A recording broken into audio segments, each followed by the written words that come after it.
نبی کریم صلی اللہ علیہ وآلہ وسلم نے فرمایا، مومن جب نماز میں ہوتا ہے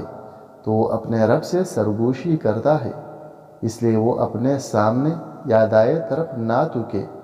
ہاں بائیں طرف یا پاؤں کے نیچے تھوک لے۔ نبی کریم صلی اللہ علیہ وآلہ وسلم نے مسجد کے قبلہ کی دیوار پر بلغم دیکھا تو آپ صلی اللہ علیہ وآلہ وسلم نے اسے کنکری سے کرچ ڈالا، پھر فرمایا کہ کوئی شخص سامنے یا دائیں طرف نہ تھوکے، البتہ بائیں طرف یا بائیں پاؤں کے نیچے تھوک لینا چاہیے۔ نبی کریم صلی اللہ علیہ وآلہ وسلم نے فرمایا کہ مسجد میں تھوکنا گناہ ہے اور اس کا کفارہ اسے زمین میں چھپا دینا ہے۔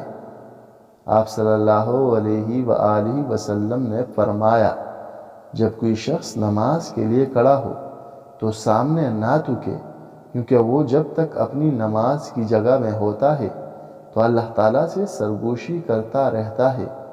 اور دائیں طرف بھی نہ تھوکے کیونکہ اس طرف فرشتہ ہوتا ہے، ہاں بائیں طرف یا قدم کے نیچے تھوک لے اور اسے مٹی میں چھپا دے۔ رسول اللہ صلی اللہ علیہ وآلہ وسلم نے فرمایا، کیا تمہارا یہ خیال ہے کہ میرا منہ نماز میں قبلہ کی طرف ہے؟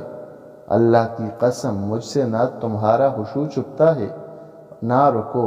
میں اپنی پیٹھ کے پیچھے تم کو دیکھتا رہتا ہوں۔